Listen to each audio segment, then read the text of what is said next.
Shalom Bapak Ibu Saudara, apa kabar? Saya berharap Bapak Ibu Saudara dalam keadaan baik dan dalam penyertaan Tuhan. Jumpa lagi dalam Renungan Harian, kali ini dengan tema Janji Datangnya Roh Kudus. Kita akan buka Alkitab kita dari Yehezkiel pasal yang ke-11, ayat yang ke-19 dan 20. Aku akan memberikan mereka hati yang lain dan roh yang baru di dalam batin mereka.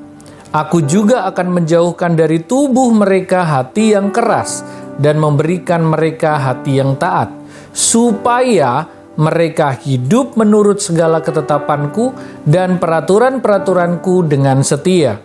Maka mereka akan menjadi umatku dan aku akan menjadi Allah mereka. Ya, ini adalah janji Allah terhadap bangsa Israel.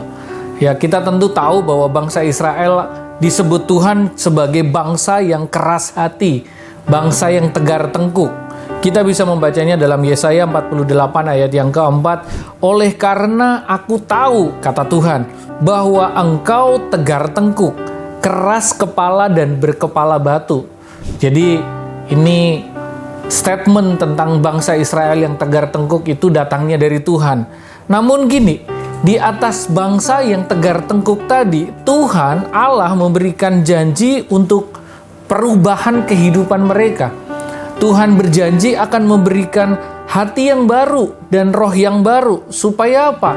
Supaya yang keras hati yang keras tadi diperbaharui menjadi hati yang lembut dan taat. Allah bukan hanya berjanji memberikan hati yang baru dan roh yang baru kepada mereka. Kalau kita membaca dalam Yehezkiel 36 ayat yang ke-27, di sana Allah juga berjanji bahwa rohku akan kuberikan diam di dalam batinmu, dan aku akan membuat kamu hidup menurut segala ketetapanku, dan tetap berpegang pada peraturan-peraturanku dan melakukannya. Ini artinya apa? Ini artinya bahwa Allah berjanji memberi hati yang baru, memberi roh yang baru, dan juga memberikan rohnya, yaitu Roh Kudus. Supaya apa? Supaya kita dapat melakukan apa yang menjadi ketetapan Tuhan. Nah, dalam hal ini kita bisa membaca dalam Yohanes 14 ayat yang ke-26.